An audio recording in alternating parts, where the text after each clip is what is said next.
The mist clung to the jagged limestone peaks of the north like a silken shroud.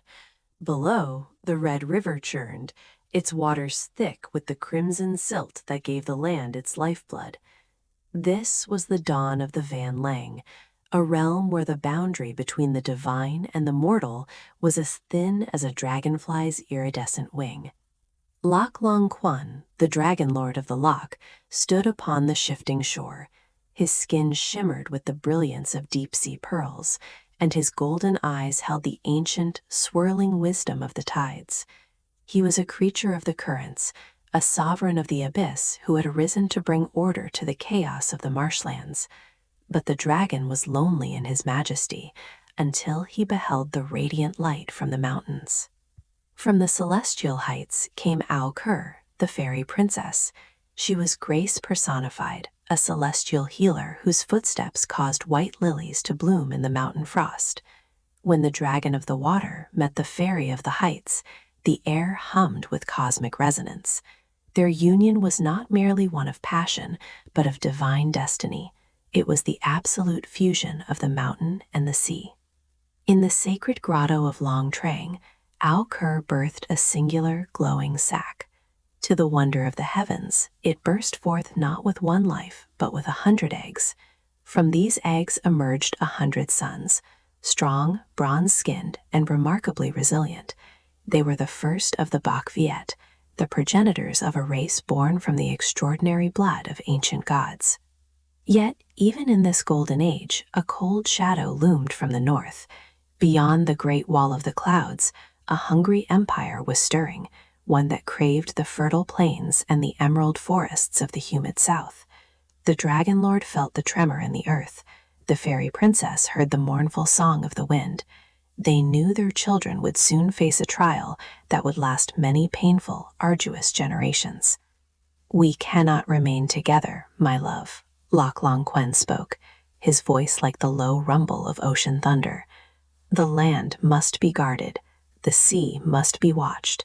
Our sons must learn the duality of their heritage if they are to survive the coming storms of iron and blood that threaten our peace."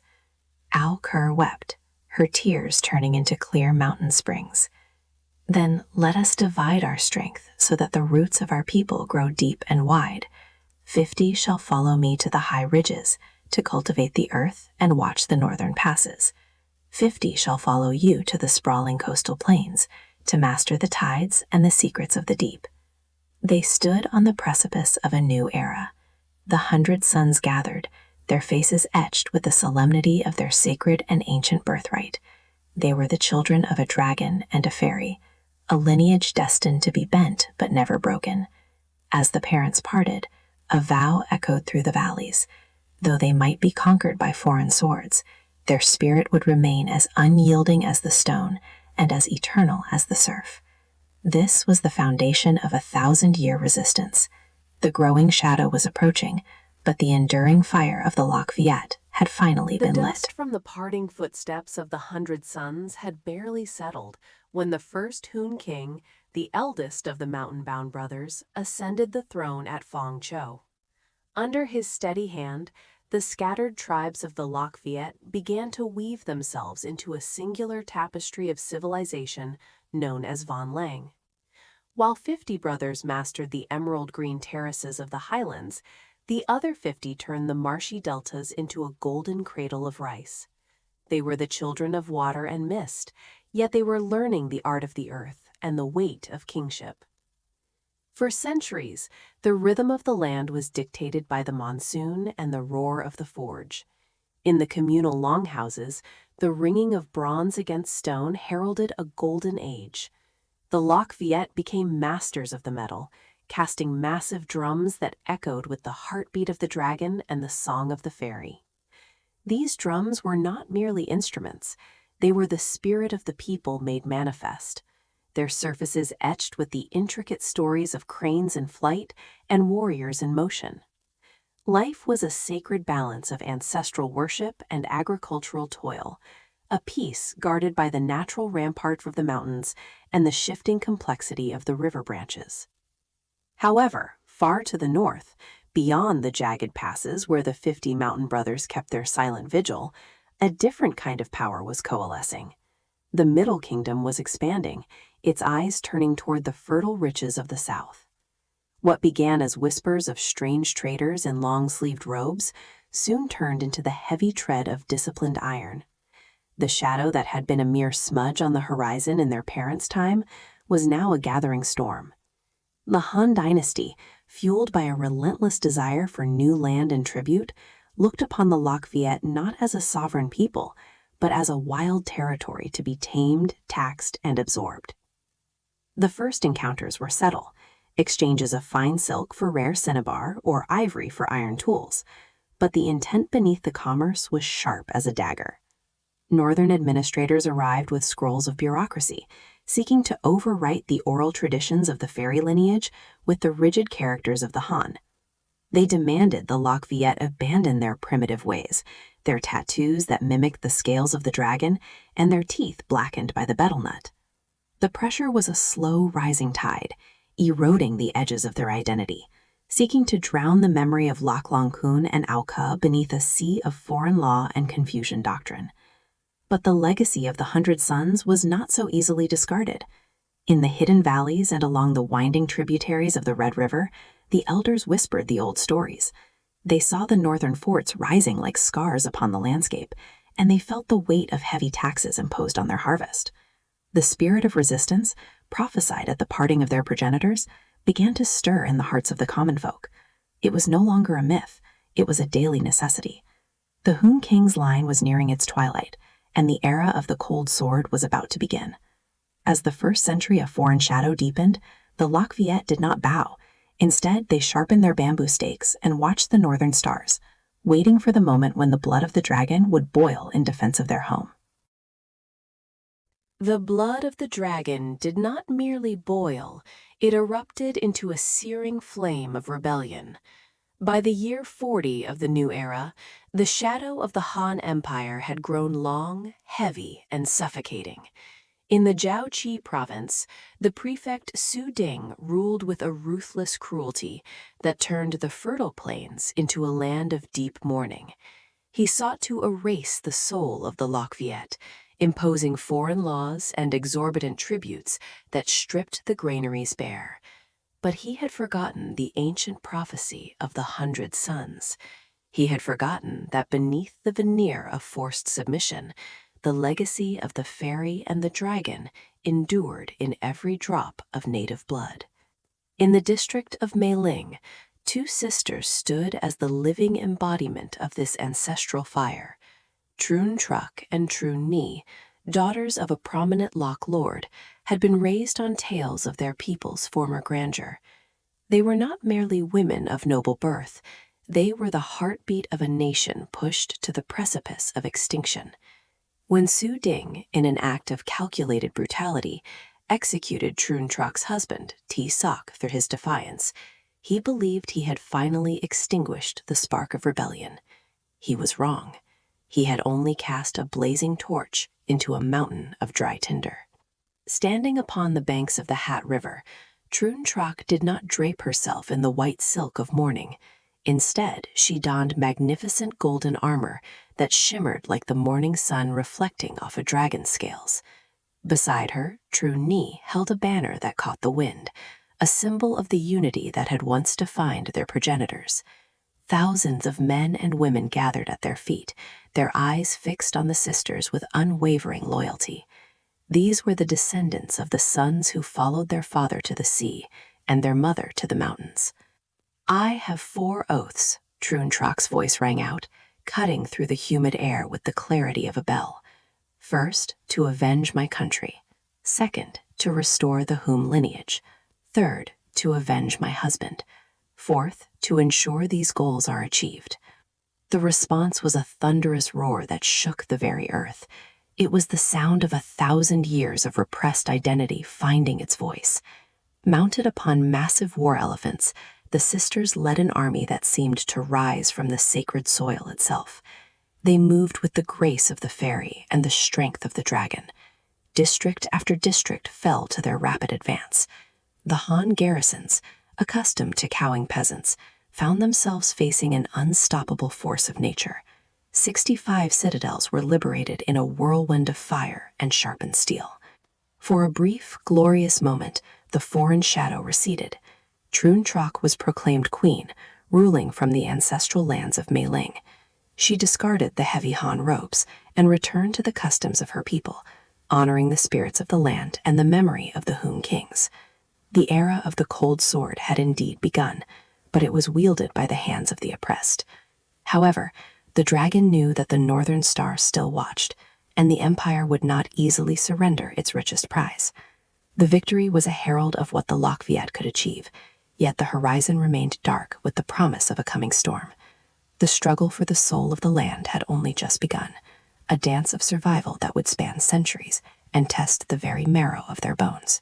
The storm did not tarry in the north. News of the humiliating defeat, of tax collectors slain and garrisons razed, traveled like wildfire to the court of the Han Emperor Guangwu. In the sprawling palaces of Luoyang, the defiance of the southern barbarians was seen not merely as a revolt, but as a direct insult to the mandate of heaven. The response was as inevitable as the changing of the seasons, but far more lethal. The emperor summoned his most seasoned strategist, Ma Yuan, a man whose name would become a shadow across the Loch Viet lands, known to history as the wave-subduing general. Ma Yuan did not underestimate the dragon's children. He gathered a force of veterans, men hardened by frontier skirmishes and equipped with the finest iron of the empire. While the Trung sisters sought to build a nation from the ashes of oppression, Ma Yuan built a machine of war. He carved roads through the thick emerald jungles and bridged the treacherous rivers that had once protected the rebels. He understood that to kill a spirit, one must first break the body of the land. In Meiling, the air grew thick with the scent of impending rain and iron. Queen Trung Trok, her sister Trung Ni ever at her side, felt the shift in the winds. The celebrations of their liberation were replaced by the frantic sharpening of bronze and the gathering of supplies. They knew the empire was coming, not with the arrogance of local governors, but with the full weight of a civilization that refused to be denied. The clash occurred at Longbok. The Loch Viet fought with the ferocity of those defending their hearts, their cries echoing the ancient songs of the Hùng Kings. But Ma Yuan's legions were a tide of disciplined steel. They moved in silence, a stark contrast to the passionate chaos of the resistance. Despite their bravery, the sisters found themselves pushed back, the lush delta turning into a quagmire of blood and mud. The superior logistics and numbers of the Han began to grind down the spirit of the rebellion. As the sisters retreated toward the Hat River, the dragon watched from the mists. This was the first great trial of the marrow. Though the crown of Meiling began to slip, the seed of defiance had been planted too deep for any general to uproot.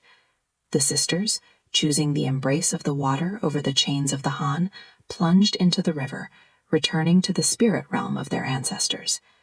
The empire reclaimed the land, but they found a different people than the ones they had left. The dominion was restored in name, yet the heart of the Loch Viet remained unyielding. Ma Yuan erected bronze pillars to mark his victory, but even as the Han officials returned to collect their tributes, they felt the eyes of the forest watching them. The era of the sisters had ended in tragedy, yet it birthed a legend that would sustain the people through the long nights to come. The dragon breathed a sigh of mist. The struggle was no longer just about territory, but about the memory of who they were. The second period of domination had begun, but the fairy song was now a whispered oath of eventual return, a melody that would carry through a millennium of shadows. Though the sky grew heavy with foreign decrees, and the soil was burdened by the boots of strangers, the pulse of the land beat in time with the drums of the sisters.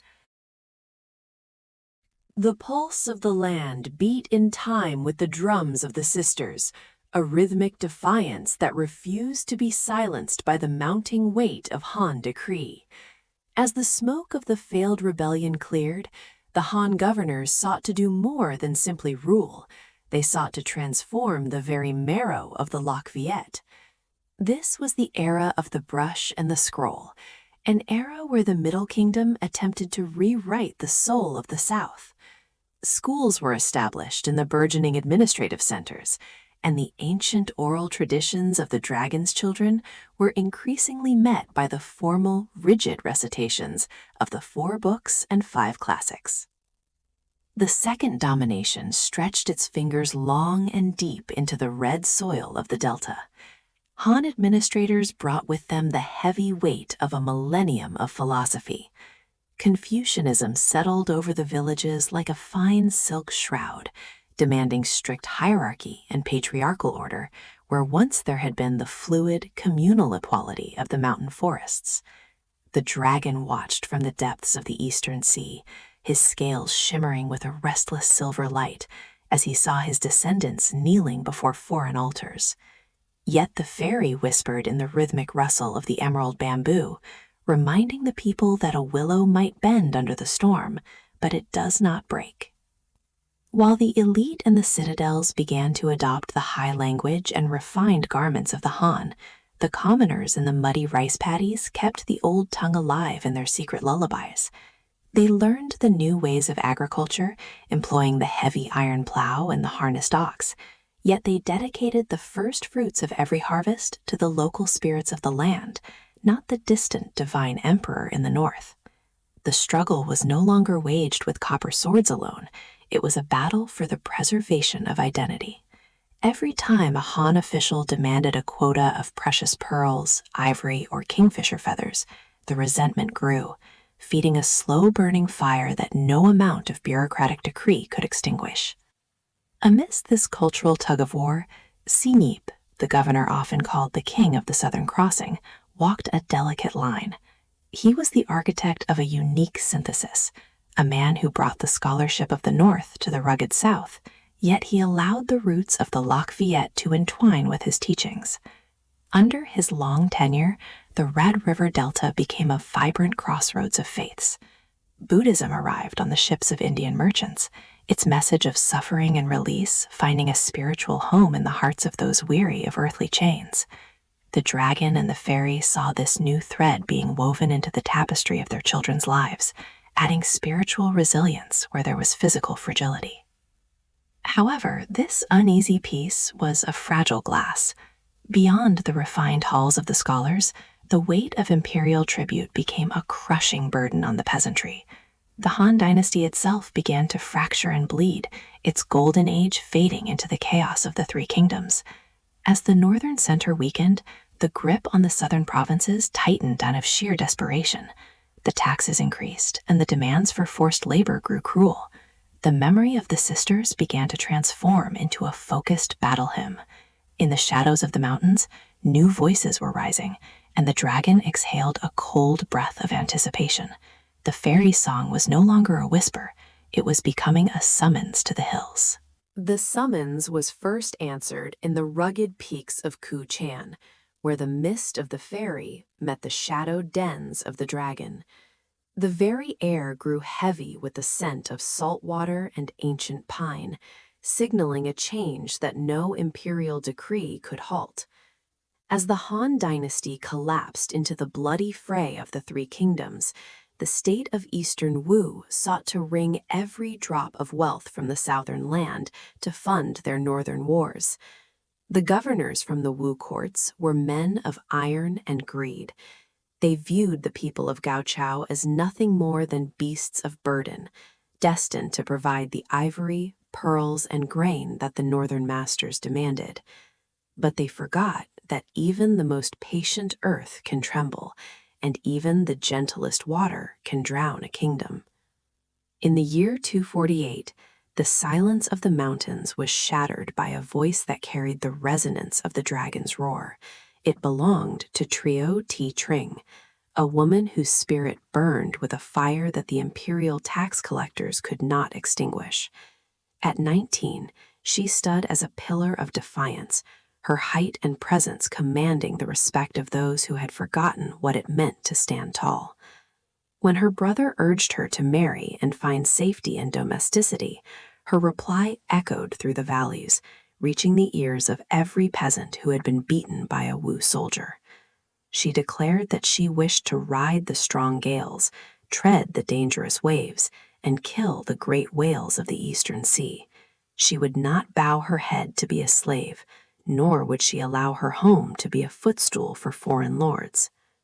The fairy song now pulsed through Trio T. Tring's veins, turning her into a living legend.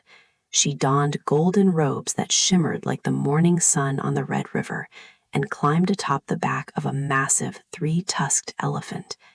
To the villagers, she was not merely a rebel leader. She was the manifestation of the land's ancient will. As she led her 1,000-strong army into battle, the cold breath of the dragon became a gale at their backs. The Wu forces, accustomed to the submissive silence of the past few decades, were terrified by the sight of the golden warrior woman charging through the jungle. For several months, the yellow robes of Lady Trio were a beacon of hope, clearing the path for a dream of independence that had been dormant since the time of the Trunk sisters. However, the strength of the dragon and the grace of the fairy faced a calculated and ruthless adversary in Lu Yin, the Wu general dispatched to quell the uprising. He did not rely solely on steel. He used the weight of gold to bribe local chiefs and the poison of discord to weaken the rebels' unity. Physical tolls began to mount. While Lady Trio's spirit remained unyielding, the shadow of the Three Kingdoms was long and suffocating. The conflict was no longer just a struggle for land, but a battle for the very soul of the people. As the year drew to a close, the peaks of Kuchan were stained with the blood of the brave, and the fairy song took on a mournful, haunting quality. The dragon retreated into the deep waters, watching as the cycle of sacrifice demanded a heavy price once more, leaving the land gasping for a freedom that felt just out of reach. The gasping land of Jiaoqi found no respite as the winter of 248 AD tightened its grip.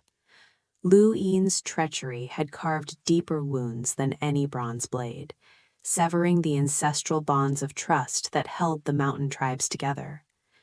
Lady Trio, still resplendent in her golden armor and yellow robes, stood atop her war elephant, looking out over the mist-shrouded valleys of Kuchan. She saw not just the advancing phalanges of the Wu, but the fractured spirits of her own people. The gold Lu Yin had distributed to the local chiefs had bought more than just silence. It had bought betrayal, turning brothers against sisters in a desperate bid for survival under the imperial sun. The air grew thin, heavy with the scent of pine and impending doom. The fairy song, once a clarion call of liberation, had transformed into a low, haunting hum that vibrated through the stones of the earth. As the Wu forces closed the circle, the dragon remained submerged in the depths, its scales dormant with fire. It was a time of preservation, not of victory. The tactical brilliance of Lu Yin was a suffocating net, and as the rebels were pushed further into the rugged terrain of Nuitung, the realization of their plight settled like frost. Lady Trio, the woman who vowed to ride the strong winds and tread the fierce waves, found herself standing at the precipice where legend meets history. She would not be a captive. She would not allow the fairy's blood to be shackled by the chains of the Three Kingdoms. With a final, defiant cry that echoed against the granite peaks, she chose the path of the immortals. Her physical presence vanished into the mist of the mountains, leaving behind a legacy that would haunt the Wu administrators for generations. They had conquered the territory, but they had failed to capture the soul of the resistance. The mourning quality of the fairy song did not signal an end, but a transition. The music retreated into the lullabies of mothers and the hushed whispers of village elders, becoming a secret language that the occupiers could never hope to decode. In the decades that followed the fall of the lady, the pressure of Sinicization intensified with a bureaucratic fervor. The dragon watched from the silty embrace of the Red River as new administrators arrived, bringing with them scripts, philosophies, and the rigid hierarchies of the imperial court. The land was reshaped and taxed until it bled, yet the essence of the people remained stubbornly distinct. Under the surface of forced assimilation, the roots of the ancient ways twisted and deepened, clutching the soil. The fairy song survived in the rhythms of the rice harvest and the intricate, symbolic patterns of the weaver's looms, hidden in plain sight from the greedy eyes of the governors. As the centuries turned and the dynasties of the north rose and fell like the restless tides, the struggle evolved into something more profound. It was no longer merely a series of frantic uprisings, but a slow, deliberate war of cultural attrition.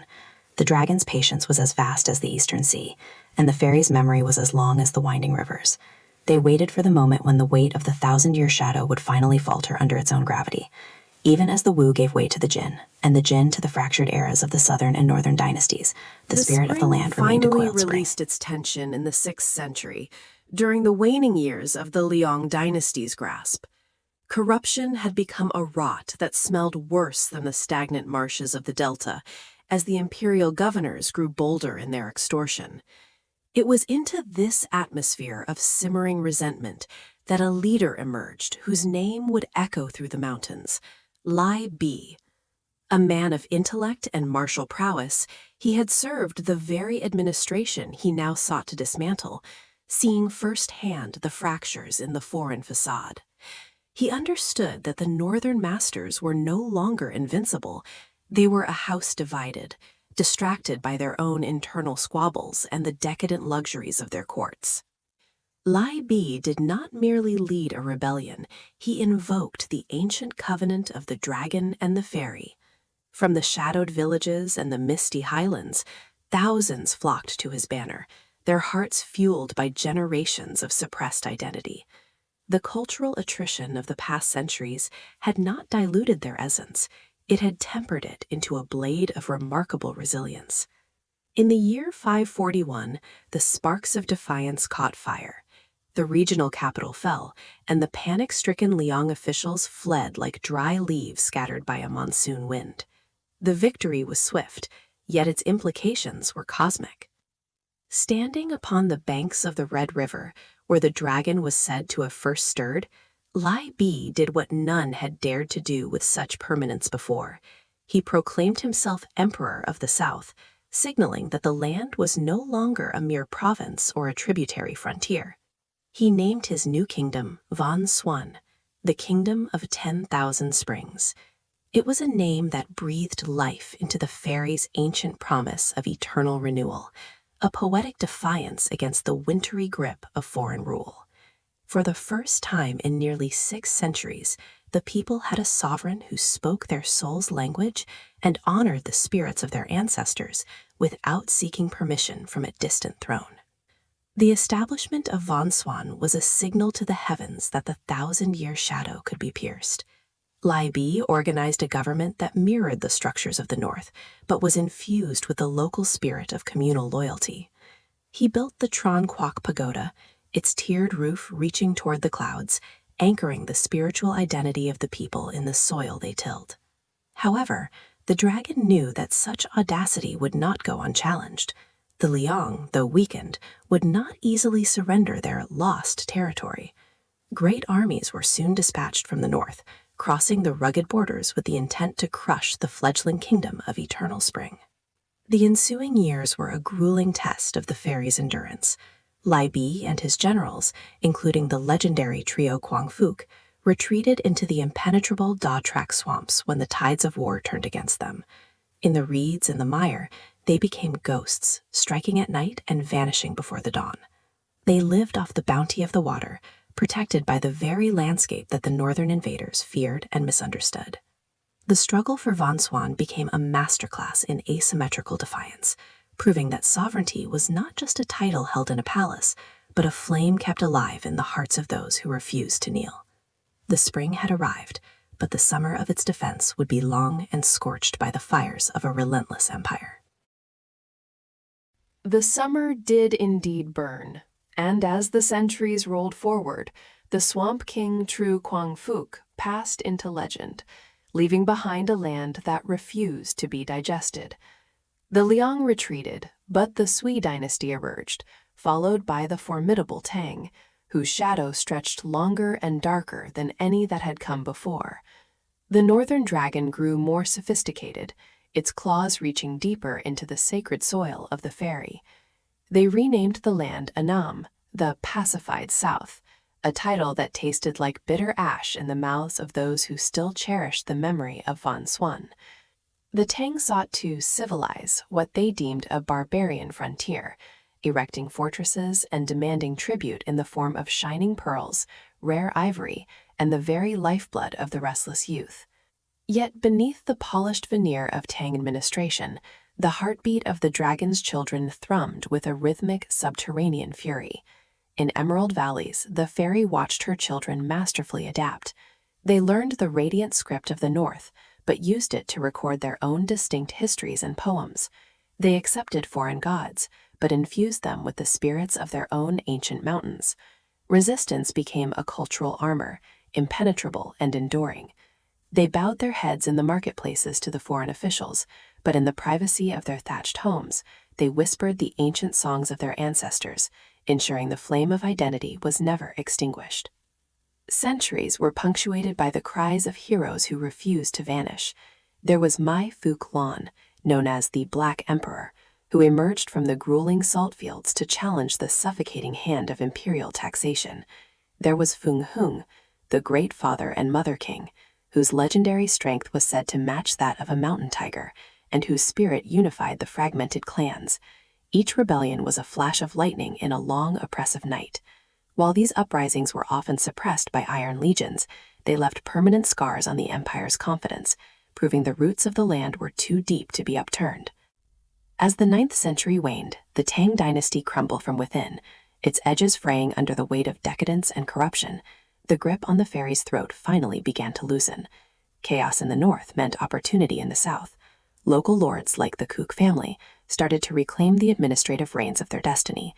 They did not move with the sudden violence of a summer storm, but with the quiet, persistent pressure of a rising tide, reclaiming local governance piece by piece. They were the harbingers of the Great Return, the bridge between servitude and the dawn of a new sovereignty. The air grew heavy with the electric scent of an impending storm.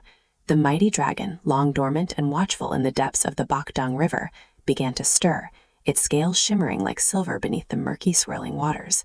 The fairy spread her iridescent wings over the vast golden rice paddies, whispering to the winds that the time of hiding was nearly over. The 1,000 years of endurance were drawing to a close, and the finale would not be a mere whisper of surrender, but a thunderous roar that would redefine the map of the East. The stage was finally set for the final, decisive movement of the dragon and the fairy. Roar resonated not as a sound, but as a vibration through the muddy riverbed, traveling through the souls of the barefoot warriors lining the banks of the Bakdang. High above, the fairy's light coalesced into a radiant golden dawn, heralding the pivotal year of 938. The air was thick with the scent of salt and destiny. Go Qian, a man whose lineage carried the fire of the mountains and the depth of the seas, stood upon his command galley. He watched the horizon, where the massive fleet of the southern Han appeared like a swarm of locusts upon the gray waves. Beneath the surface, the dragon had already done its silent work. Thousands of giant iron-tipped wooden stakes had been driven into the riverbed, invisible secrets waiting for the turning of the moon. As the Han ships surged forward, emboldened by the rising tide and their own arrogance, the dragon held its breath in the depths. The fairy sang a haunting melody of patience, weaving her ancient magic into the hearts of the archers and rowers. Then, as the sun reached its zenith, the cosmic clock struck the hour of liberation. The tide began its rapid, fateful retreat. The dragon lashed its silver tail, pulling the waters back toward the sea with a violent, irresistible force. Suddenly, the invader's pride turned to the sound of splintering wood and screams of mortal terror. The massive Chinese warships, caught in the ebbing flow, were impaled upon the hidden iron stakes. The river became a graveyard of broken masts and crimson foam. From the dense reeds, the Vietnamese fleets emerged like lightning, the dragon's fire fueling their flaming arrows. The fairy's wings beat a fierce rhythm of victory, creating supernatural gusts that drove the local skiffs with impossible speed through the chaos. The domination that had spanned 10 grueling centuries was being torn asunder by the very land and water the invaders sought to possess. By evening, The Bakadong River ran still, reflecting a sky no longer clouded by the dark shadows of foreign banners. The Southern Han were utterly broken, their imperial ambition buried forever in the silt of the delta. Go Qian stepped onto the muddy shore, his feet treading upon soil that was finally, truly free. The dragon rose from the depths, no longer a hidden myth, but a visible, shimmering spirit of a resilient nation, its silver scales blending perfectly with the golden light of the fairies' protective embrace. They stood together, the mountain and the sea, the spirit and the soil, as the ancestors wept tears of joy from the celestial stars above. The 1,000 years of darkness vanished like morning mist before a rising sun. The dragon and the fairy had not merely survived the long night, they had been forged into something unbreakable and eternal. A new era was born, an age of independent dynasties, where the names of Li, Tran, and Lei would soon echo the glory of this singular moment. The great return was complete. The dragon settled back into the landscape, its body forming the winding rivers and jagged peaks, while the fairy draped the emerald land in eternal green. Vietnam was no longer a mere province of a distant empire, but a sovereign soul, a testament to the fact that even a millennium of winter cannot prevent the inevitable bloom of spring. The roar of the Bak Dong would echo through the ages, a reminder that the spirit of the dragon and the fairy could never be tamed, only celebrated in the light of an everlasting independence. The world was burning under the relentless hooves of the Great Khan's cavalry. From the frozen steppes of Central Asia to the gates of Eastern Europe, the Mongol Empire was an unstoppable tide of steel, silk, and horsehair. Yet on the humid horizon of Southeast Asia, a resilient kingdom known as Dai Viet stood directly in their path. It was the mid-13th century, and the sky was perpetually dark with the dust kicked up by 100,000 riders. To the Mongols, this was merely another insignificant province to be swallowed and taxed. To the people of the Tran dynasty, however, it was a fight for the very soul of the earth. Tran Hung Nao stood upon the weathered ramparts of Thonglong, his eyes narrowing as scouts brought word of the approaching horde. He knew the cold numbers. They were outnumbered 10-1. The Mongols fought with a ferocity that defied human logic, their nomadic archers capable of piercing a sparrow's eye from the back of a galloping horse. But Dao understood a fundamental truth that the invaders ignored. The land itself was a living, breathing ally. "We shall not meet them in the open fields where their horses thrive," he commanded his generals, his voice a steady anchor in the rising storm. "We shall give them nothing but ash, salt, and silence." This was the birth of the scorched earth tactic, a strategy born of desperation and absolute iron will. As the Mongol vanguard crossed the northern borders, expecting rich granaries and submissive peasants, they found a haunted wasteland. Following Dao's orders, the Vietnamese had burned their own emerald rice paddies, salted their wells, and vanished into the dense, suffocating canopy of the jungle. There was no food to pillage, no shelter to seize, and no glory to be found in the empty villages. Even the majestic capital was evacuated, left as a hollowed shell for the invaders to occupy while they starved. The tropical heat became the first enemy the Mongols could not execute with a blade. Accustomed to the dry, biting winds of the north, the invaders found themselves drowning in the humid, mosquito-infested wetlands of the Red River Delta. Their heavy leather armor became a portable furnace. Their sturdy Mongolian Khani's stumbled and died in the knee-deep mud of the rice fields. Every ancient banyan tree seemed to hide a poisoned spear, and every shadow in the tall grass was a Vietnamese partisan waiting for the sun to set. Tran Hung Dao's guerrilla warriors struck like summer lightning and vanished like morning mist. They did not seek a grand, decisive confrontation. They sought to ensure the Mongols lost the very will to draw breath. Despite the overwhelming pressure of the Khan's wrath, the Tran dynasty refused to shatter. The first invasion ended not with a formal treaty, but with a humiliated, starving retreat of the world's greatest army. But the Great Khan was not a man who accepted such an insult lightly. This was merely the bloody prologue to a century defined by fire and resistance. As the Mongols retreated to lick their wounds and swear a vow of total annihilation, the people of Dai Viet emerged from the darkness of the forests. They were weary, and their land was scarred, but their spirit remained unbroken. The S-shaped land was beginning to forge its permanent identity in the crucible of total war. They had survived the North, but their destiny was shifting. A new ambition was stirring, a relentless march toward the southern sun. A new ambition was stirring, a relentless march toward the southern sun. But before the people of Viet could fully turn their gaze to the lush horizon of the Mekong, that the tiny kingdom must be erased. Twice more the earth groaned under the weight of the Yuan cavalry, their banners fluttering like the wings of a predatory death. Yet the Tran dynasty did not cower. General Tran Hung Dao, a strategist whose mind was as sharp as a tempered blade, understood that to defeat a giant, one must first starve it. Vanquish the enemy by the absence of them, he commanded. The scorched earth policy was absolute and heartbreaking. Villagers burned their own granaries, emptied their homes, and vanished like ghosts into the emerald canopy of the mountain jungles. When the Mongols arrived, they found no cities to sack, no food to forage, and no glory to be won.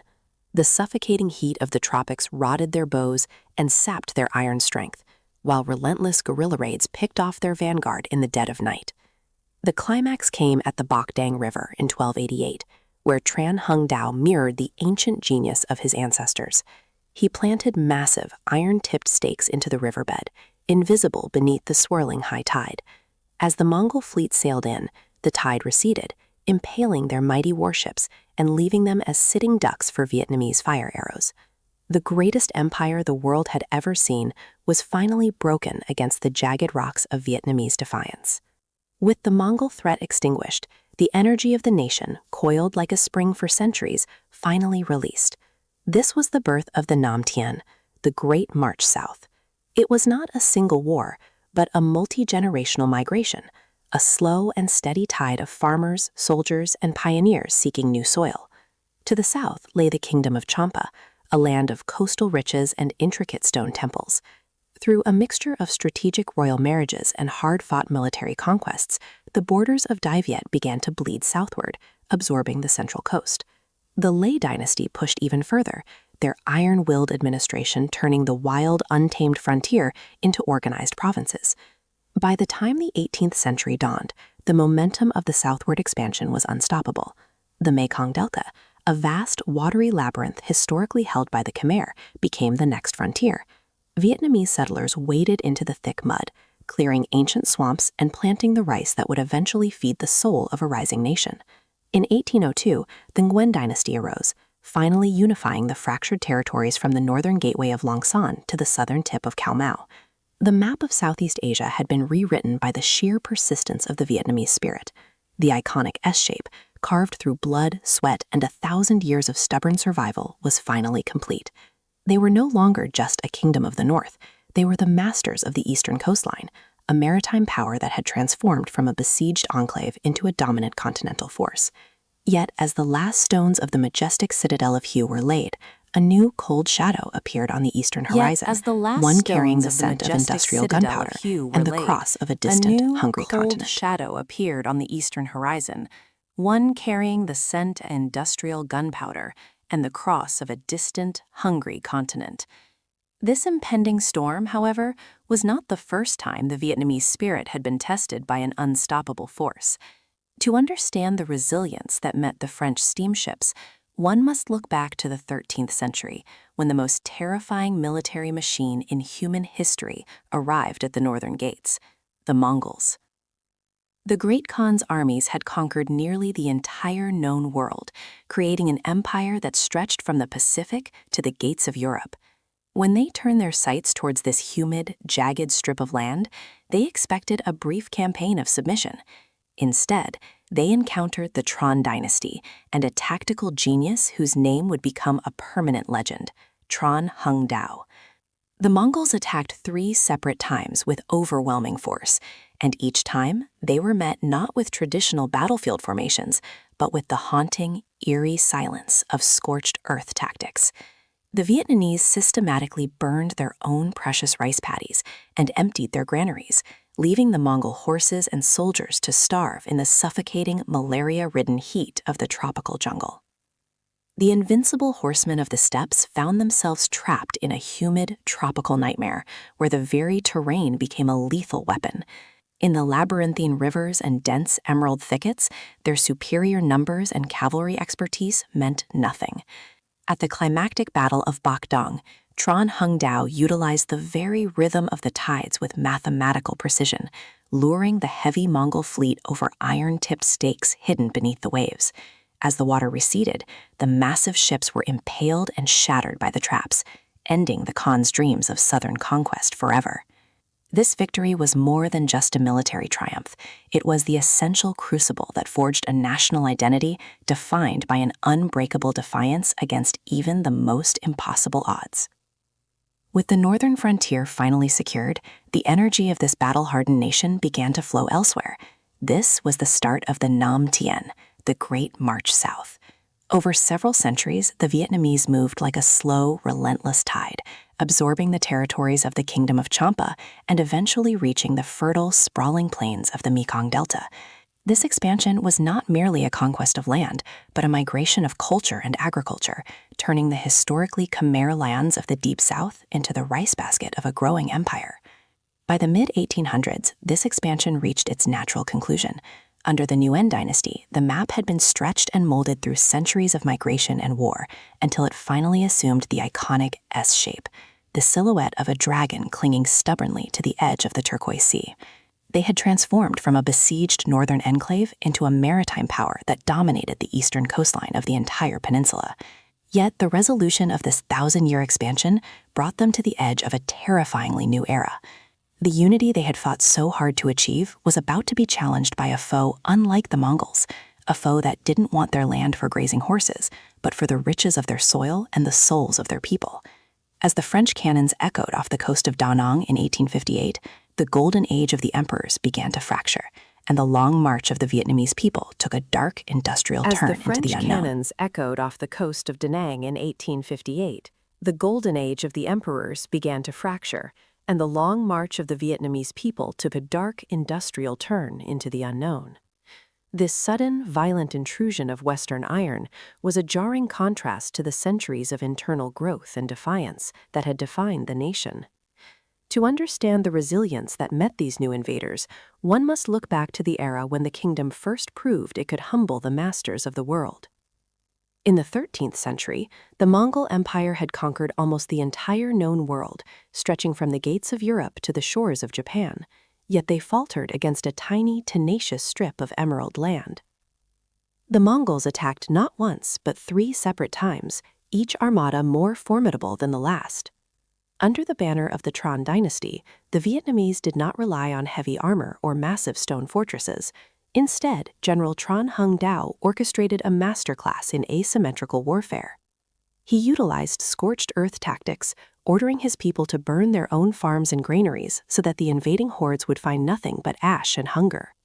The Mongols, unbeatable on horseback across the open plains of the steppe, found themselves trapped in a humid, suffocating landscape of tangled jungles and treacherous rivers. Their cavalry bogged down in the deep mud, and their soldiers succumbed to tropical diseases. Guerrilla warriors struck with lethal precision from the shadows, turning every tree and stream into a weapon. The indomitable force that had crushed the Caliphate and the Rus finally broke, retreating in shame before the dragon's fury. Safe at last from the northern threat, the kingdom's energy shifted. With the Mongol shadow lifted, the people looked toward the horizon in a movement known as Nam Tien, or the Great March South. This was not merely a conquest, it was a centuries-long migration of identity. Slowly and inexorably, the Vietnamese frontier pushed downward, absorbing the once mighty maritime kingdom of Champa and moving into the fertile expanses of the Mekong Delta. These southern lands, historically inhabited by the Khmer, were transformed into a sprawling agricultural heartland through sheer persistence and the labor of countless generations of pioneer farmers who carved rice paddies out of the wild, untamed wilderness. By the early 1800s, under the administrative prowess of the Nguyen dynasty, this southward expansion reached its natural conclusion. The fragmented territories and warring fiefdoms were finally bound together into a single cohesive entity. The map finally assumed the famous S shape we see today, a silhouette of strength and unity that stretched from the lush northern highlands to the tip of the Kamau Peninsula in the deep south. This was the pinnacle of the emperor's power, a maritime and terrestrial dominion that had been bought with nearly a millennium of sweat and blood.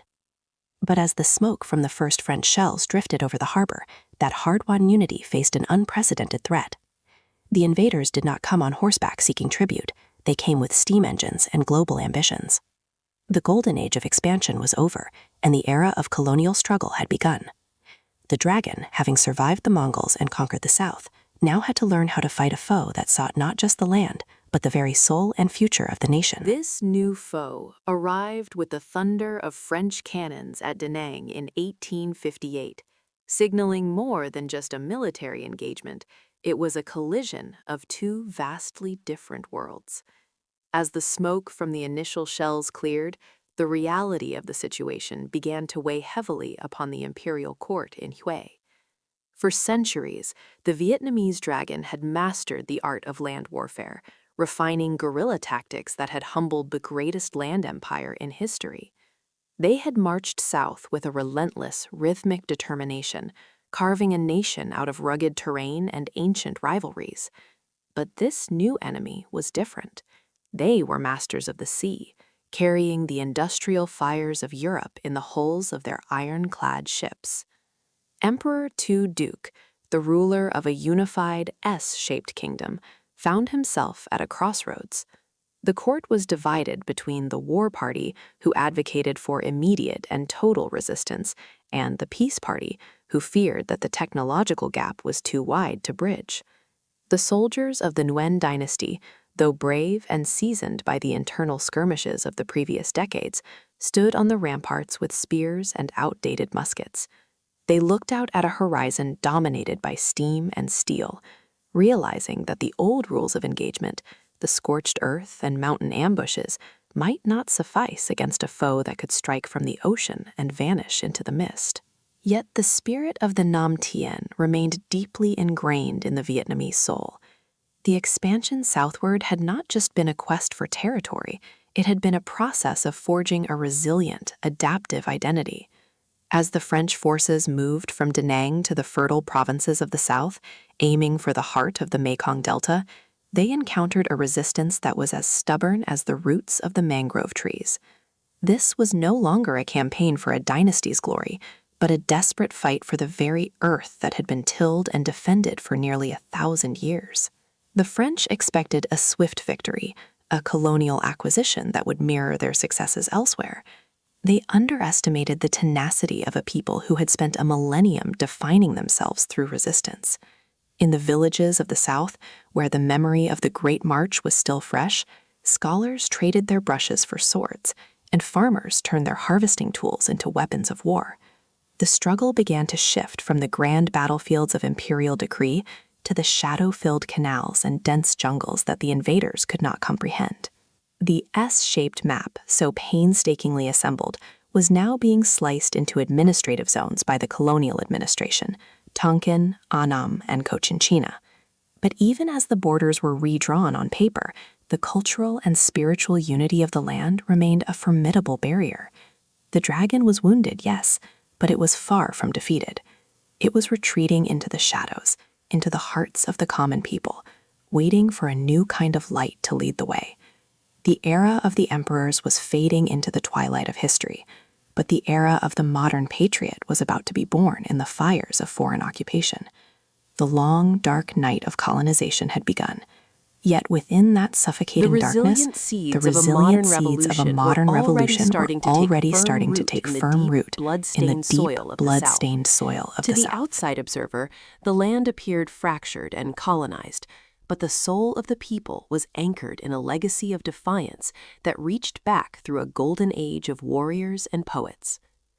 To understand the resilience that frustrated the French, one must look to the 13th century, when the Mongol Empire, the most terrifying military force the world had ever known, turned its gaze toward this small emerald kingdom. The Mongols had crushed the great dynasties of China and terrified the kings of Europe. Yet in the jungles of the Dai Viet, their momentum met a wall of iron. Under the brilliant leadership of the Tran dynasty, the people did not tremble. They prepared. General Tran Hung Dao, a figure of legendary strategic depth, realized that no army could survive the Mongols in a traditional head-on clash of steel. Instead, he initiated a policy of scorched earth. As the Mongol cavalry swept southward, they found no food, no shelter, and no surrender. The Vietnamese burned their own fields and emptied their granaries, vanishing into the dense forests like ghosts. The invaders, used to the open, dry plains of the steppes, were broken by the suffocating humidity and the relentless guerrilla strikes that picked off their scouts in the dead of night. 3 separate times the Great Khan's armies invaded, and 3 times they were repelled, culminating in the brilliant naval victory at the Bac Dong River, where the retreating Mongol fleet was impaled upon hidden stakes beneath the tide. Safe from the northern threat, the kingdom began a transformative journey known as the Nam Tien, or the Great March South. This was not merely a migration, but a multi-century expansion of identity and territory.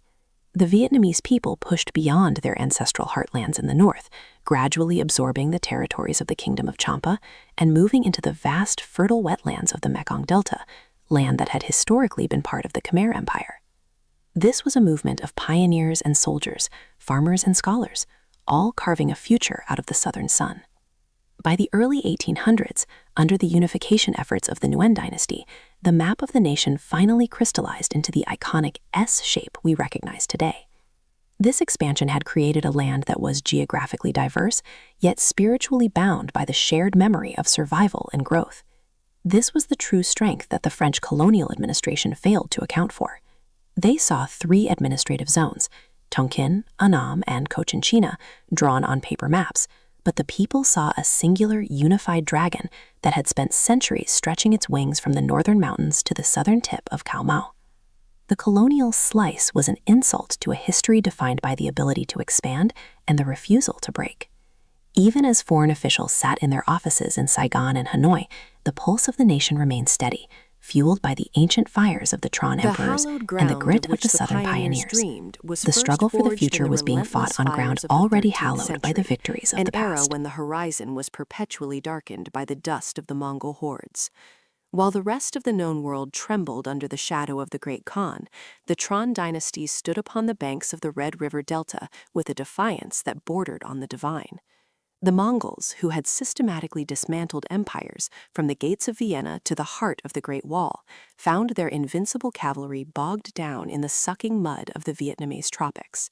Their supply lines, once the envy of the world, withered into nothingness under the scorched earth policy dictated by the brilliant General Tran Hung Dao. General Tran Hung Dao did not merely fight the invaders, he invited the very spirit of the wilderness to consume them.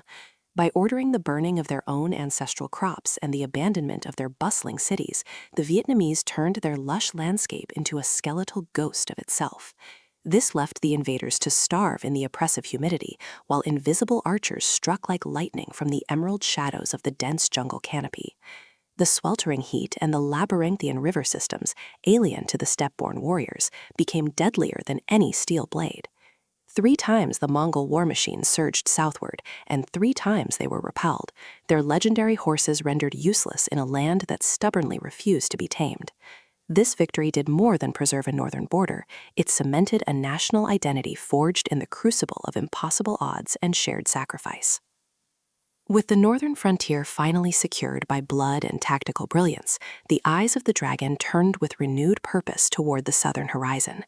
This marked the inception of the Nam Tien, the Great March South, a centuries-long migration that would fundamentally redefine the geography of Southeast Asia.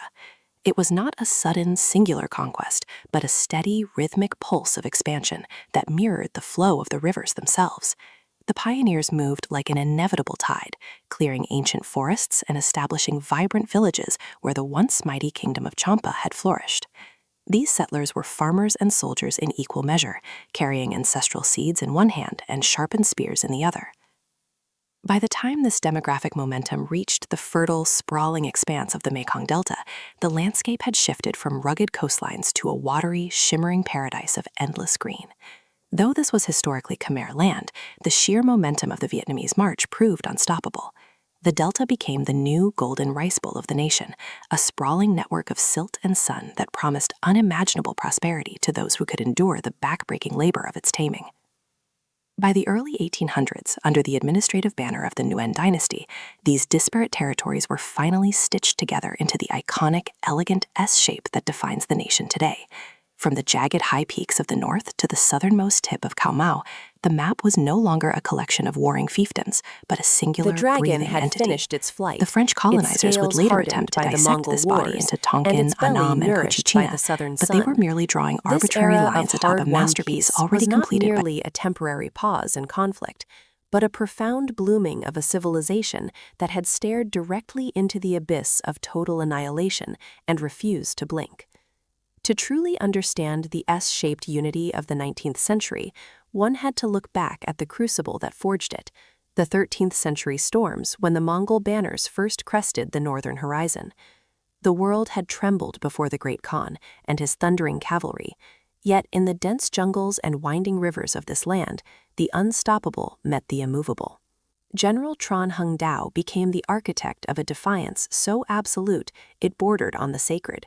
He knew that to defeat a consuming fire, one must deny it fuel.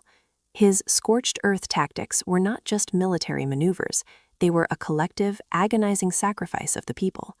Granaries were emptied into the rivers, villages were abandoned to the humid silence, and the invaders found themselves kings of nothing but ash and malaria. The Mongols, masters of the open steppe and the horse, were suffocated by the very air of the Red River Delta. They were eventually lured into the trap of the Bakdang River, where massive iron-tipped stakes hidden beneath the tide tore through their hulls, ending the myth of their invincibility forever. The Tran Dynasty did not just survive, they redefined the limits of human endurance. With the northern border secured by blood and iron, the collective gaze of the nation turned toward the emerald horizon of the south. This was the Nam Tien, the Great March South, a movement of pioneers, soldiers, and poets who sought a new destiny. It was a slow expansion, a process of cultural absorption and adaptation, rather than simple, brutal conquest. Over several centuries, the remnants of the Champa Kingdom and the vast, watery wilderness of the Mekong Delta were meticulously woven into the Vietnamese tapestry. It was an arduous journey through mosquito-ridden swamps and ancient forests, where the settlers learned to farm the rich silt of the Great River, turning the delta into the rice basket of the realm. By the time the Nguyen dynasty sat upon the throne in the imperial city of Hue, the administrative machinery was as intricate as the gold-threaded silk robes of its scholars. The capital city, with its Vauban-style fortifications and the serene Forbidden Purple City, stood as a grand testament to a nation that had finally mastered its own sprawling geography. Education flourished, the Temple of Literature echoed with the recitations of Confucian classics, and the rigorous Mandarin examinations ensured that the brightest minds governed the provinces. There was a palpable sense of completion in the air, a feeling that the dragon had finally found its true form. However, this zenith of imperial power carried an invisible weight. The very isolation and rigid tradition that had preserved the nation now stood in stark contrast to the churning industrial gears of the West. While the Nguyen emperors perfected their court rituals and the peasants celebrated the harvest in the warm southern sun, shadows were lengthening across the South China Sea. The S-shape was perfect, the scales were hard, and the belly was full, but the world was changing faster than the dragon's wings could beat. The year 1858 loomed on the horizon like a storm cloud, carrying with it the scent of powder and the arrival of a challenge that no iron-tipped stake could easily repel. In 1858, the horizon finally broke its promise of peace. The storm cloud that had been gathering since the first Portuguese traders and Jesuit priests stepped onto the humid shores of the coast finally unleashed its thunder. It arrived not as a seasonal monsoon, but as a fleet of dark, smoke-belching leviathans. In the Bay of Da Nang, the water, once the playground of wooden junks and the perfect reflection of a serene imperial sky, was sliced open by the heavy hulls of French warships.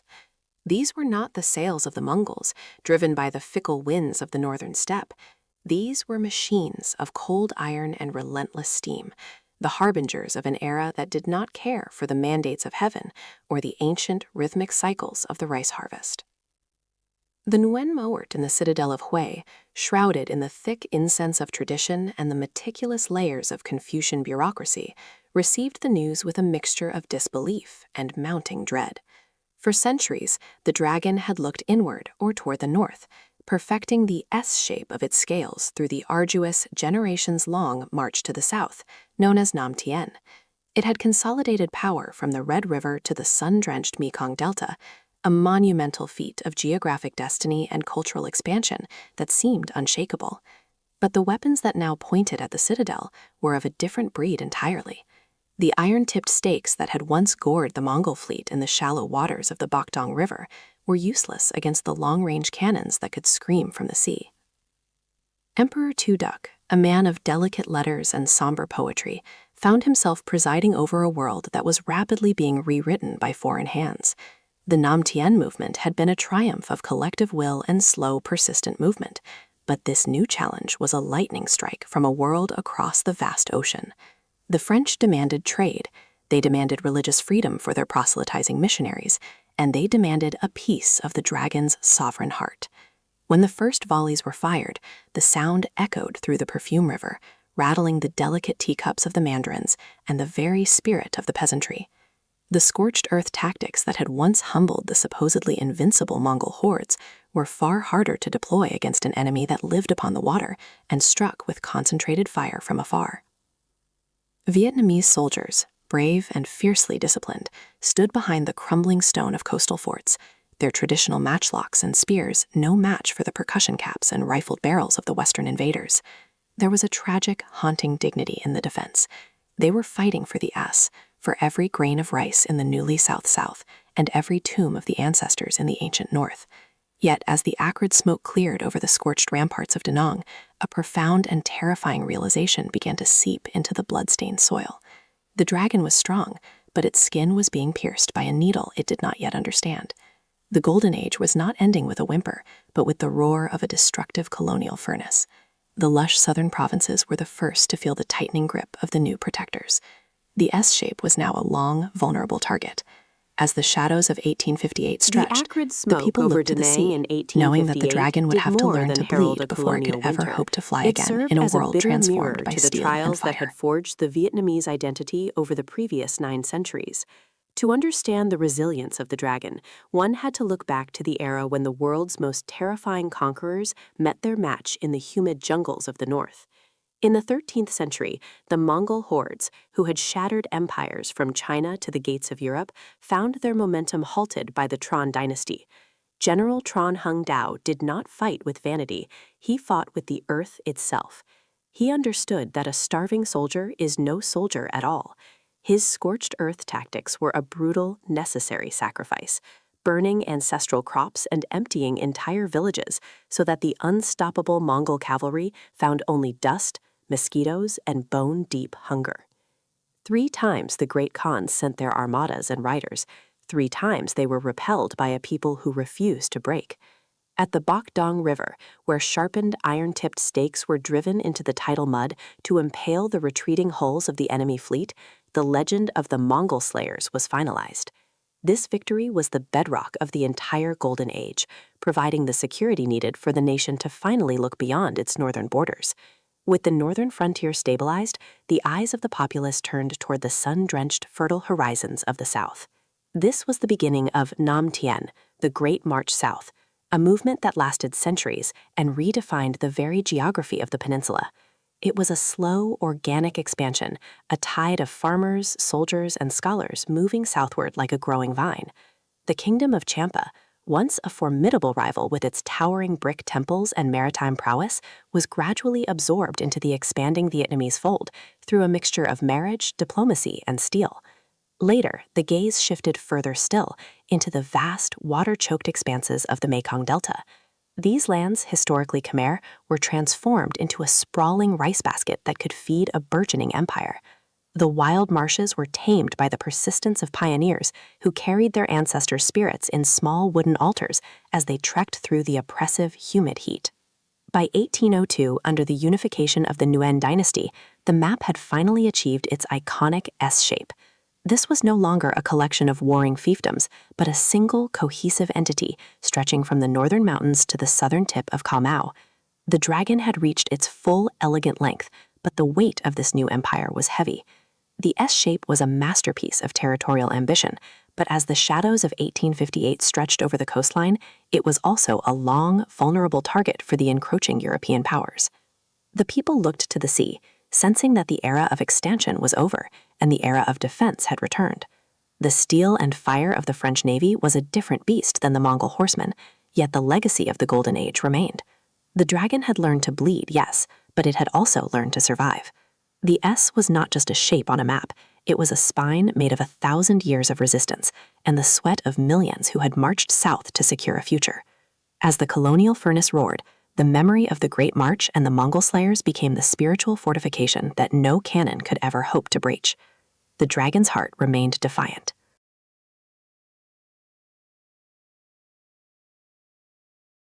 In the humid breath of the mid-19th century, the kingdom of the Golden Land sat like a weathered jewel between the clashing tides of two predatory neighbors. To the west, the Siamese tilted their spears. To the east, the Vietnamese watched with hungry eyes. The year was 1858, a pivot point in the great loom of destiny, where the threads of tradition began to fray against the cold steel of a distant world. In the sacred capital of Udong, the air hung heavy with the scent of jasmine and the metallic tang of impending change. The people of the villages spoke of omens. They spoke of white-skinned giants arriving in iron-bellied ships that breathed black smoke into the pristine sky.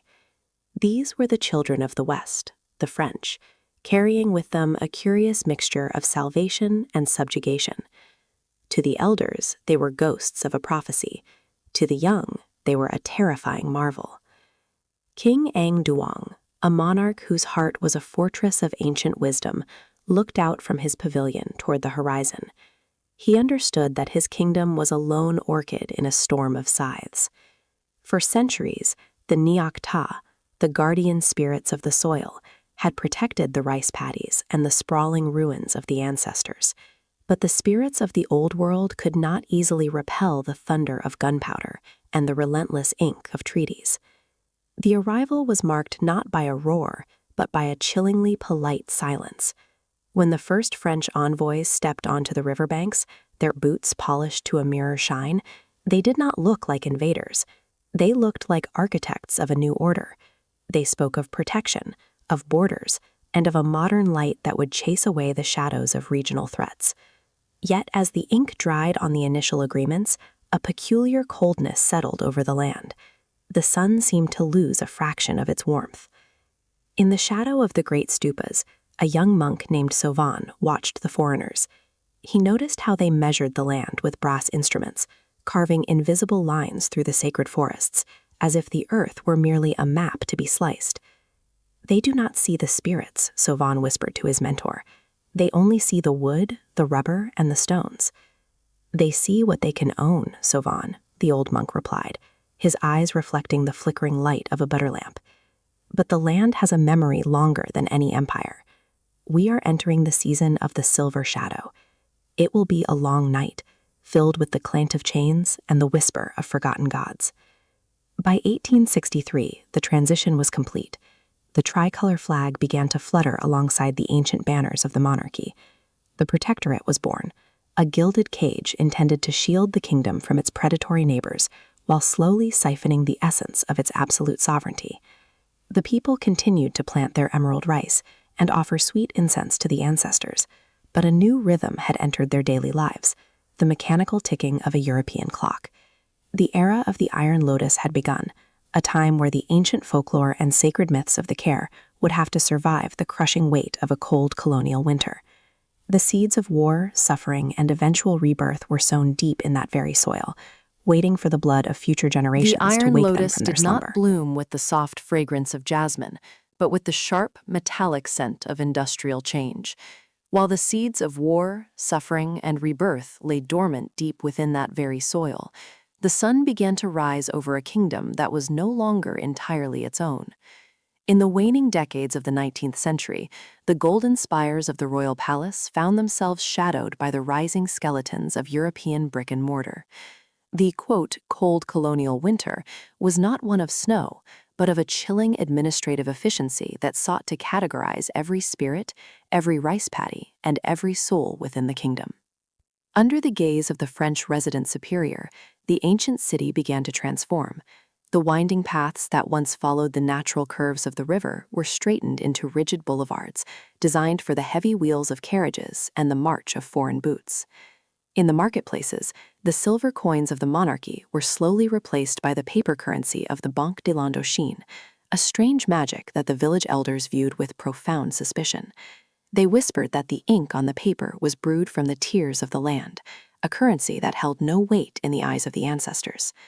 Yet, beneath the surface of this new order, the folklore of the Khmer remained a defiant current.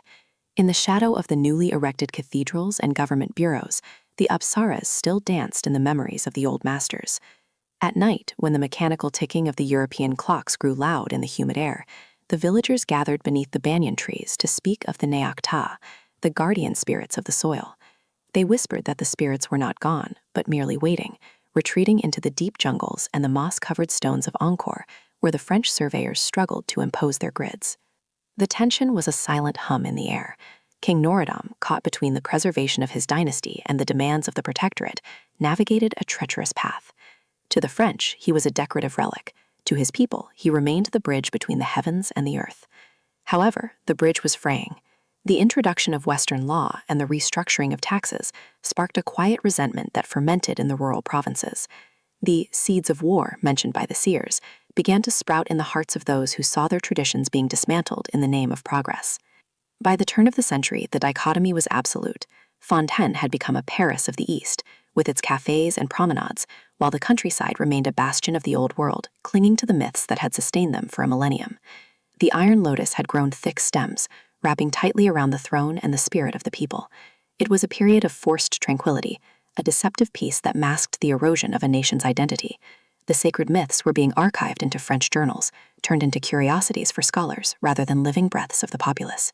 But the land remembered what the bureaucrats chose to ignore, that every winter, no matter how cold or colonial, must eventually yield to the heat of a rising sun. The folklore was not dying, it was hibernating, gathering its strength for the storms that would inevitably follow the scent of iron and ink. The hibernation of the myths began to fracture. The French had mapped the temples and translated the scriptures, believing they had mastered the soul of the land by categorizing its past. Yet they could not translate the rhythmic pulse of the earth that beat beneath the rubber plantations. The Great War in Europe had drained the colonial masters of their invincibility, leaving behind a subtle, metallic taste of vulnerability that the local people began to recognize. In the shadows of Angkor's stone giants, the moss did not just grow, it reclaimed. For every road the French paved, the jungle whispered of the paths they could never see. Young men, educated in the lycées, but raised on the tales of the Riemker, began to feel a strange duality. They wore the suits of the West, but carried the amulets of the East hidden beneath their shirts. This was the era of the awakened dreamers. They saw the iron lotus not as a permanent fixture, but as a cage that had begun to rattle against the growing wind of change. The stirrings were subtle at first, a refusal to pay a tax, a poem whispered in a village square that compared the colonial governor to a fading demon from the ancient epics. The folklore was no longer just a collection of dead-time stories, it was becoming a coded language of resistance. When the news of the world beyond the borders trickled in, telling of empires crumbling and new nations rising like phoenixes, the hibernating spirit of the land finally opened its eyes. The heat of the rising sun, prophesied in the winters of the past, began to scald the edges of the colonial maps that had once seemed so definitive. By the 1940s, the deceptive peace shattered completely. The scent of iron was no longer just the smell of machinery and pens, it was the smell of bayonets and foreign boots. The Japanese arrived, casting a different shadow over the Mekong, and for a moment the iron lotus found itself competing with a rising sun that brought its own brand of fire. The people watched as one master challenged another, realizing that the divinity of the colonizer was a myth they had allowed themselves to believe. The sacred Naga, the multi-headed serpent of the waters, stirred in the depths of the Tonle Sap.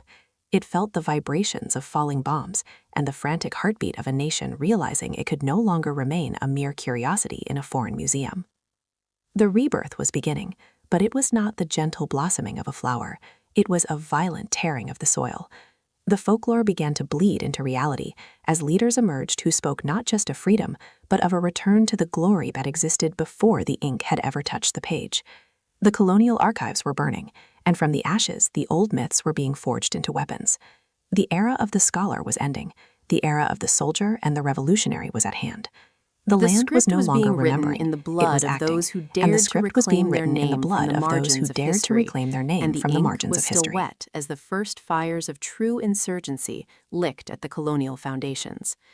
In the humid shadows of the Cardamom Mountains and the dense thickets along the Mekong, the whispers of ancient kings no longer sounded like hollow prayers or nostalgic poems.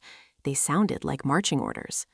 The formal independence granted by the stroke of a French pen in the early 1950s felt like a hollow victory to those who had seen their ancestors' stone faces shipped away to European galleries.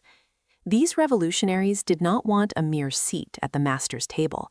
They wanted the soul of the land back, even if they had to carve it out of the parched earth with rusted bayonets and sharpened bamboo. The cities were undergoing a haunting transformation.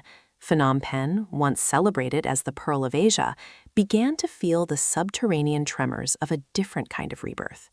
The cafe culture and the meticulously manicured colonial boulevards were becoming fragile stage sets for a play that was rapidly losing its audience to the shadows of the jungle. In the vast emerald countryside, the peasant was no longer a silent, ornamental figure in a colonial travelogue. He had become a sentinel, the bearer of a generational grudge that spanned over a century of subjugation. The folklore of the land, once whispered softly by grandmothers to keep children from wandering too far into the forest, was now the curriculum of the resistance.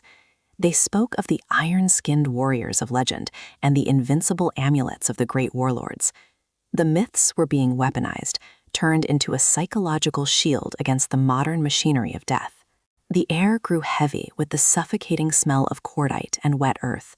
The transition was jarring and absolute.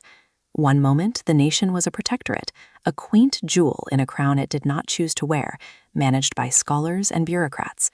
The next, it was a crucible of ideological fire. The leaders who emerged from the forest were men of steel and shadow, reading the dialectics of foreign philosophers in the morning and invoking the protective spirits of the Angkorian era by night. This was a strange, hybridized alchemy, the cold, calculating logic of modern warfare, fueled by the ancestral heat of ancient grievances.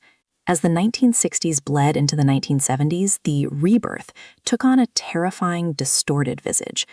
The borders of the country were no longer mere lines on a colonial map, but open wounds through which the global Cold War leaked its toxic poison. The B-52s arrived from the heavens like mechanical dragons from an apocalypse that the old legends had never dared to predict. When the bombs fell, they didn't just destroy the rice paddies, they pulverized the very continuity of time itself. The people fled the fire, but they carried their myths with them, clutching the stories of their origin tighter than their own lives. The revolutionary spirit, once a spark of hope for autonomy, began to mutate into something unrecognizable. The obsession with a return to glory became a frantic demand for total erasure. To reclaim the name from the margins, some now believed they had to burn the entire book. The year zero was approaching, and the rebirth was no longer a flower, but a ghost rising from a fresh grave. When the clock finally struck that hollow hour, time itself seemed to fracture.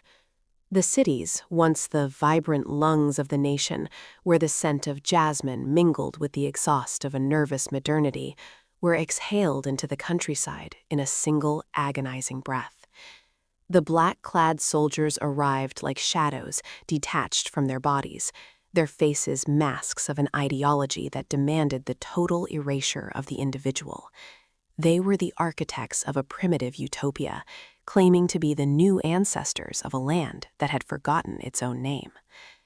In this new reality, the ancient spirits of the banyan trees were ordered to vacate. The year zero meant that history was a poison to be purged, and memory was a capital offense. The legendary heroes, the Nocta who guarded the village gates, and the celestial Apsaras who danced in the stone friezes of the old temples, were declared enemies of the revolution. To speak of the old kings was a death sentence. To humiliate oneself before a statue of the Buddha was a crime against the collective. The ghost rising from a fresh grave was the skeletal remains of a culture being stripped of its skin, muscle, and song. People became nameless shadows, their identities replaced by numbers, their lineages severed by the sharp, rusted edge of a laborer's hoe. They worked the parched earth until the soil turned the color of dried blood. In the vast communal rice fields, the rhythm of labor was the only music allowed to exist. The sky, once the home of the mechanical dragons, was now a vast, indifferent blue eye, watching the slow motion collapse of a civilization. Yet, even as the rebirth manifested as a nightmare of starvation and purges, the folklore did not entirely vanish. It retreated into the marrow of the survivors, hidden behind hollow eyes and sunken cheeks. When the guards were distracted by the flickering of a dying torch, a grandmother would whisper a fragment of a prohibited tale to her grandson, a secret spell cast against the crushing weight of the Ankar. They spoke of the churning of the ocean of milk, not as a myth of creation, but as a metaphor for their own agony, the gods and demons pulling at the serpent, hoping for an elixir that never seemed to come. The ghosts of the recent dead joined the ghosts of the ancient past in the tall grass. The killing fields became the new sacred sites, though no incense was burned there and no prayers were permitted. The flower of rebirth was replaced by the stink of decay. Yet in that decay, a strange and terrible endurance was forged. The people realized that to survive year zero, they had to become like the lotus, rooted in the deepest, darkest mud, waiting for a sun that they could no longer see. The revolution sought to kill the soul by exhausting the body, but the soul was a stubborn thing, older than the borders of the nation and more resilient than the iron of the guns. This ghost wasn't just the specter of death, it was the haunting persistence of a story that refused to be ended.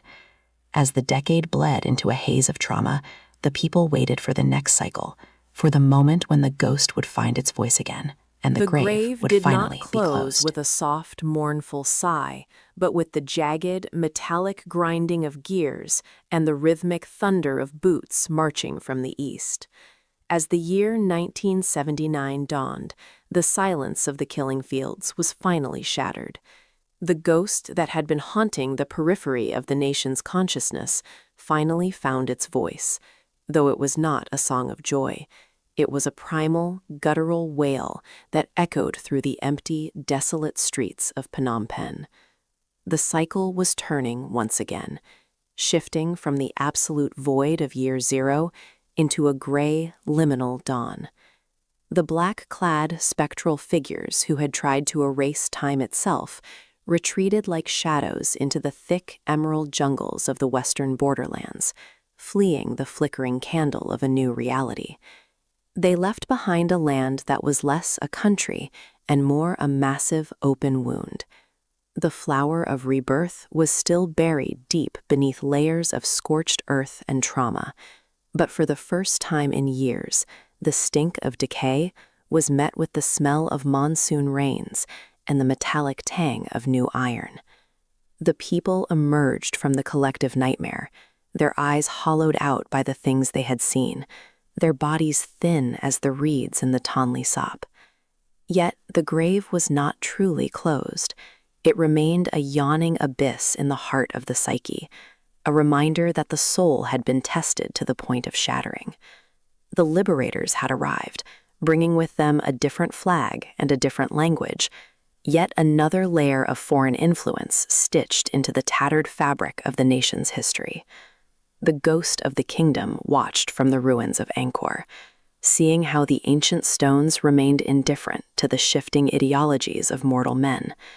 The soldiers who now patrolled the rice paddies were not the same as those who had come before, yet they carried the same weight of history upon their tired shoulders.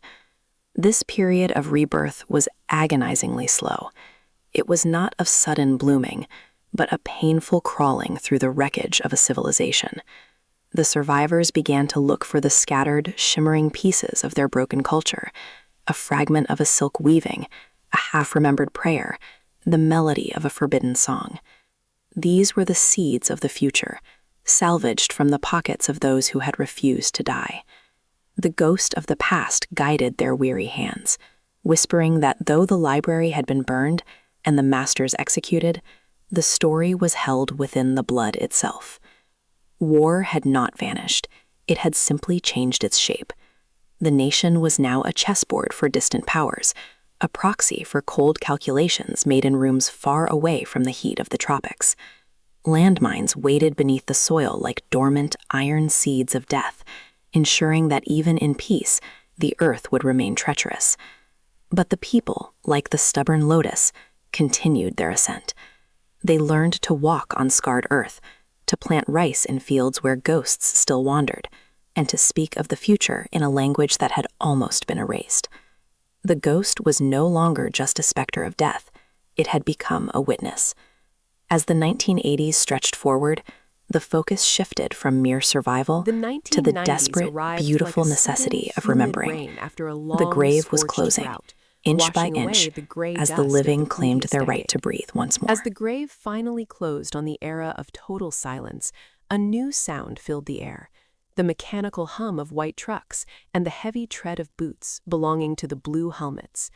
They were strangers from distant lands whose names were difficult for the locals to pronounce, sent by a weary global community that had finally decided to look back at the kingdom it had ignored for so long. These men and women brought with them the promise of a strange, fragile concept called democracy, wrapped in the colors of the clear morning sky.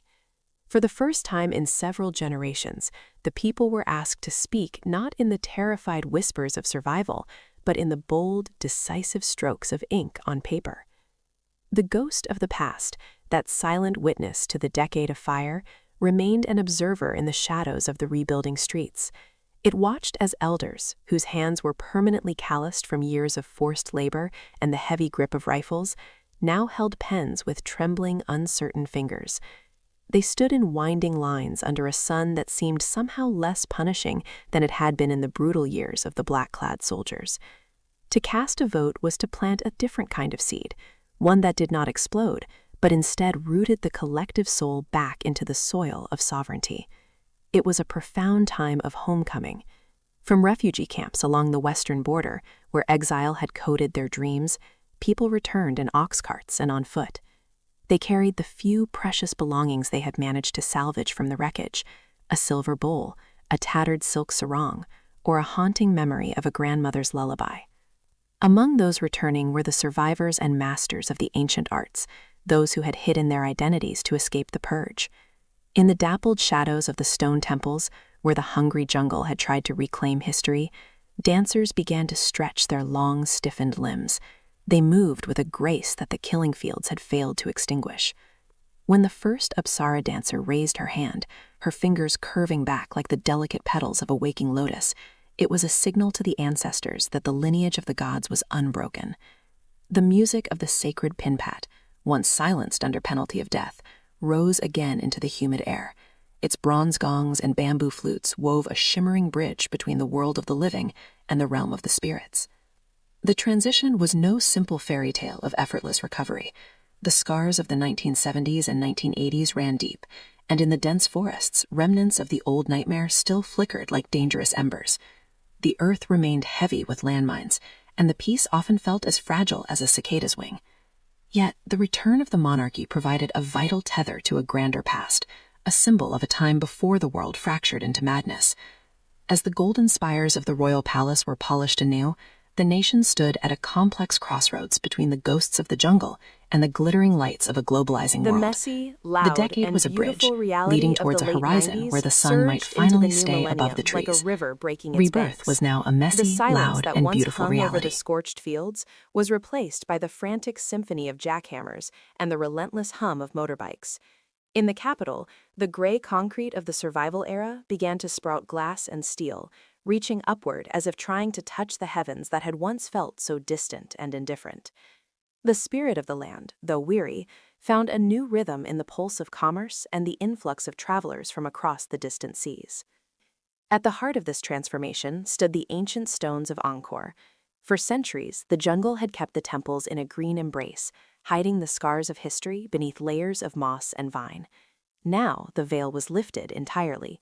The world arrived in a thundering wave, seeking the majesty of the Khmer ancestors. This was more than just tourism. It was a reclamation of the soul. Young children, born after the darkness had lifted, stood in the shadows of the Bayan, their laughter echoing against the stone faces that had watched the rise and fall of kings. To see the sunrise over the 5 towers was no longer a dream of the exiled, but a daily ritual for a nation asserting its place on the global map. Yet the rebirth was not without its shadows. The messy nature of progress meant that while some climbed the ladders of new wealth, others remained tethered to the unexploded remnants of the past. Teams of deminers, moving with the patience of monks, continued to comb the countryside, gently coaxing the metal demons from the soil. Each cleared hectare was a victory of life over death, a slow-motion exorcism of the wars that had defined the previous century. The earth was being healed, inch by painstaking inch, allowing the jasmine and the rice to reclaim their rightful dominion. As the cities expanded, a different kind of war began, a struggle for the identity of the future. The elders, with their memories etched in their weathered skin, watched as the youth embraced the digital glow of the 21st century. The traditional dances, once performed in secret to keep the culture alive, now graced grand stages under electric spotlights.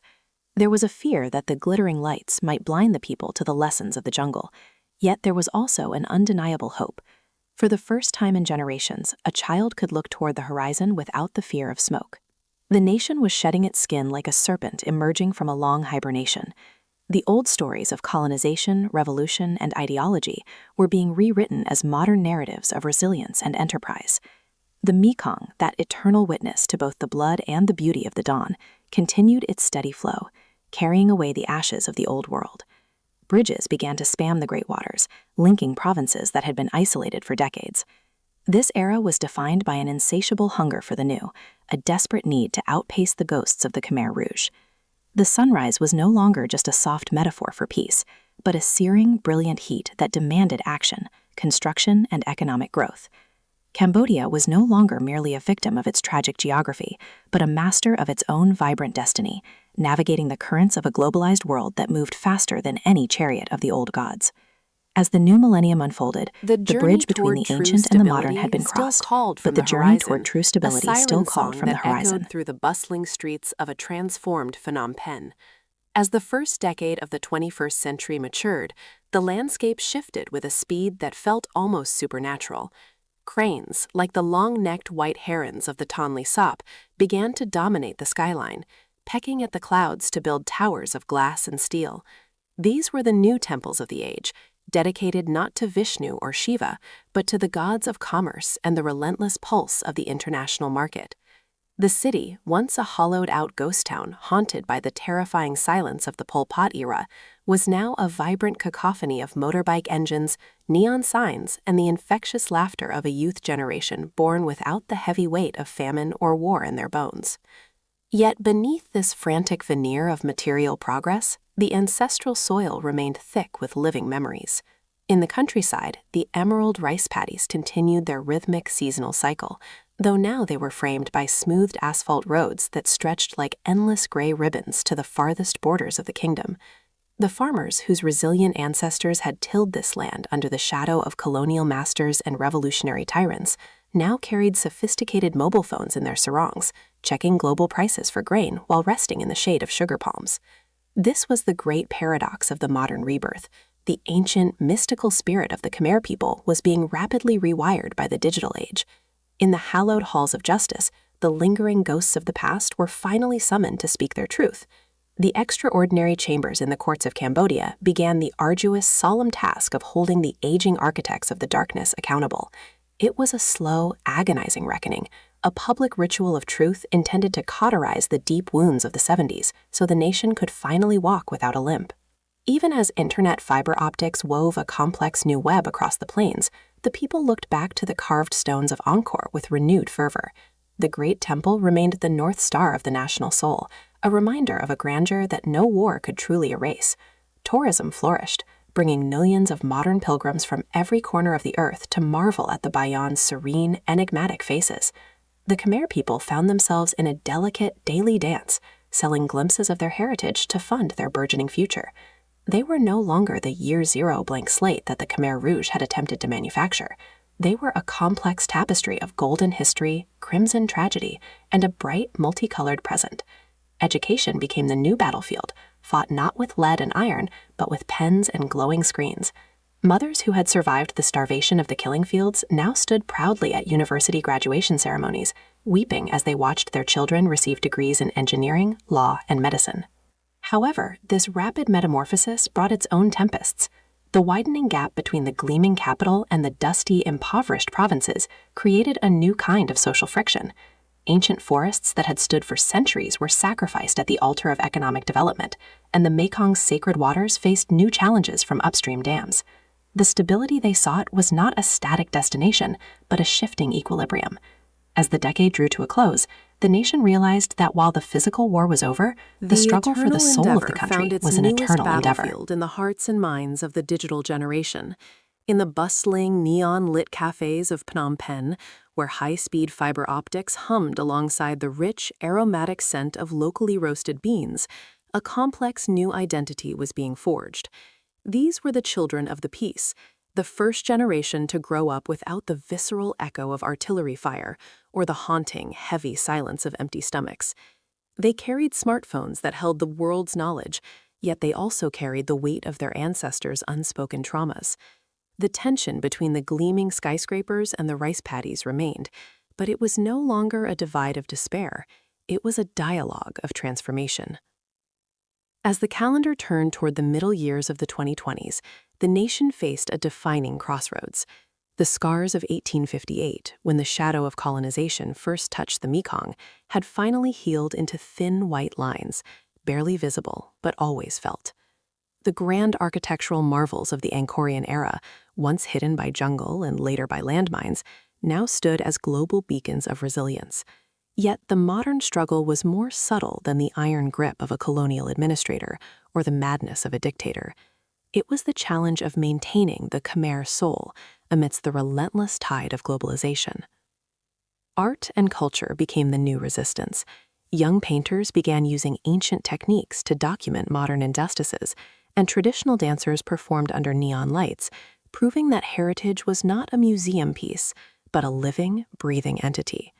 In the provinces, grassroots movements emerged to protect what remained of the emerald canopies.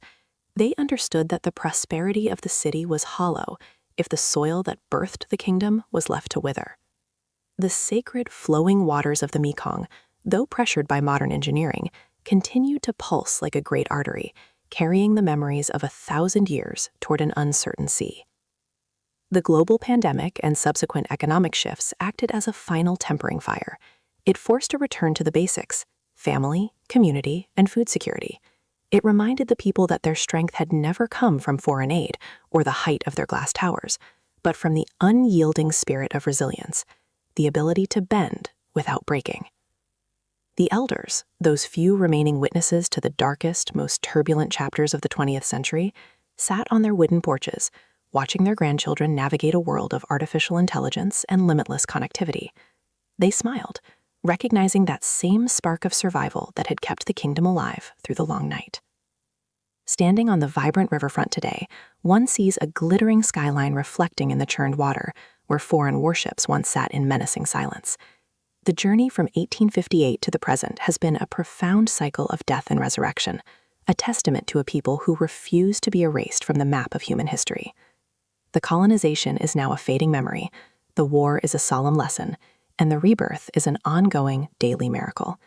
As the sun sets over the Tonle Sap, casting a magnificent golden glow upon the spires of the royal palace, the nation breathes together in a rare moment of peace. They are no longer helpless victims of their checkered past, but the masterful architects of their own brilliant destiny. The struggle for the soul of the country continues, but for the first time in nearly 2 centuries, that soul is vibrantly, undeniably, and harmoniously free.